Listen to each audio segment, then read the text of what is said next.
Well, hi everyone. Here is a follow-up to Ian's message on Sunday, dealing with the third character in his list so far, Rebekah, the wife of Isaac. In looking at the life of Rebekah, a number of background details appear interesting to me. Firstly, in verse 24 of Genesis, it says that Abram said to his senior servant, "Put, I pray thee, thy hand under my thigh." This was a phrase meaning swear me an oath or give me your word. And we are perhaps familiar with saying we swear on the Bible or hand on our heart, or I've also heard people say, I swear on my mother's life, or I swear on my mother's grave. Now in Matthew 5, Jesus speaks against swearing oaths at all.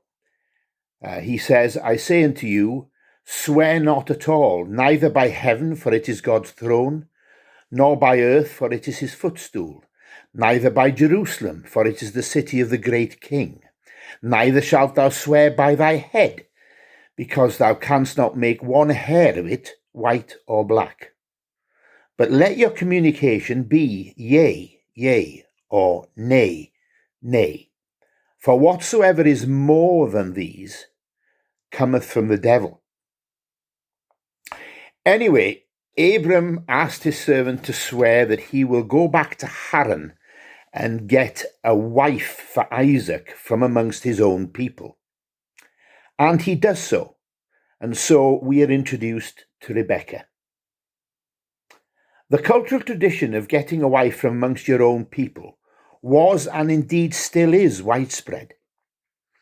While we in the modern West tend to think of people just meeting, falling in love, getting married, it is very much the practice in some communities, for example, Asian communities here in Britain, to choose a wife from back home, as it were, or indeed sending the girls back to, for example, Pakistan to be betrothed.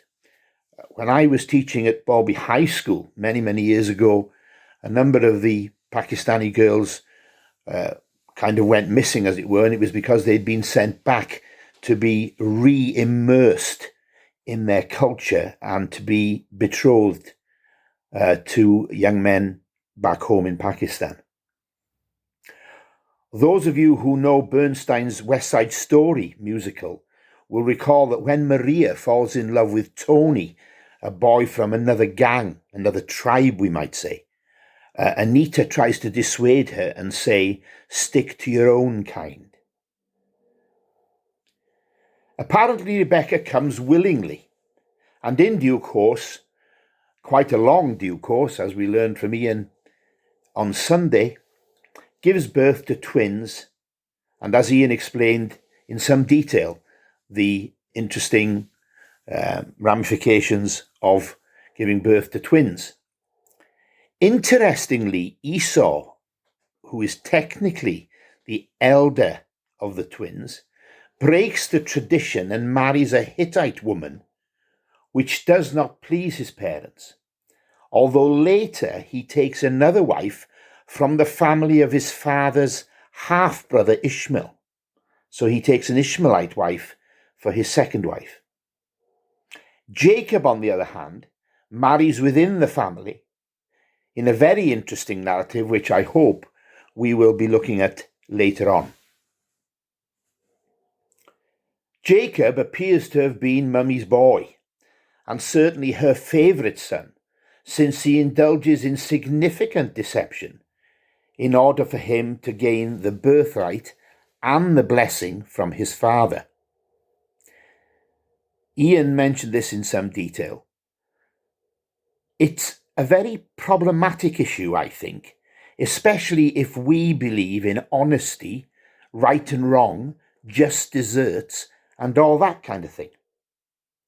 Despite this scheming and deception by mother and son against father and brother, God chooses Jacob as the inheritor and the person to fulfill his purpose and continue the covenant. Pause for thought.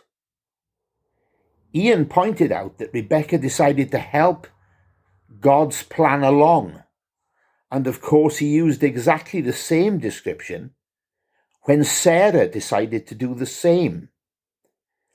The difference seems to be that Sarah's action, which resulted in Ishmael, of course, did not in fact further God's plan for his people, whereas in this case, God did bless Jacob, and he is the next patriarch in God's plan. There are also sub-issues. Esau, for example, marries outside of the tribe, and so is tainted, as it were.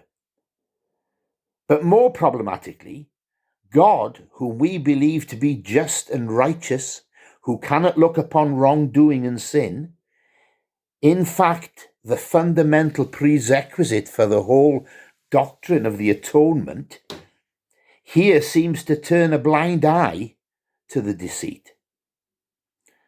There is no easy answer to this. Indeed, there is probably no answer at all. So if you have any thoughts, please feel free to respond. Ian has already invited anyone to participate in these follow-ups, and we had a lovely one from Carol last week. But coming back to this particular issue, I am left with the words of the hymn. God moves in a mysterious way. Another verse says, "Judge not the Lord by feeble sense." And also this line, which may be the most appropriate, "His purposes will ripen fast, unfolding every hour. The bud may have a bitter taste, but sweet will be the flower."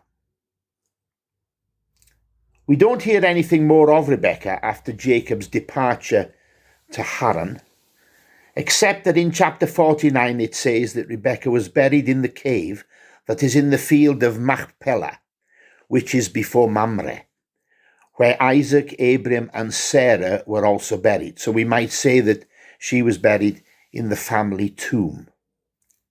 She was, however, as Ian said, a person who knew God very personally, and her actions and influence were significant, as I hope we will see if and when we follow the next generation in this epic story. Amen.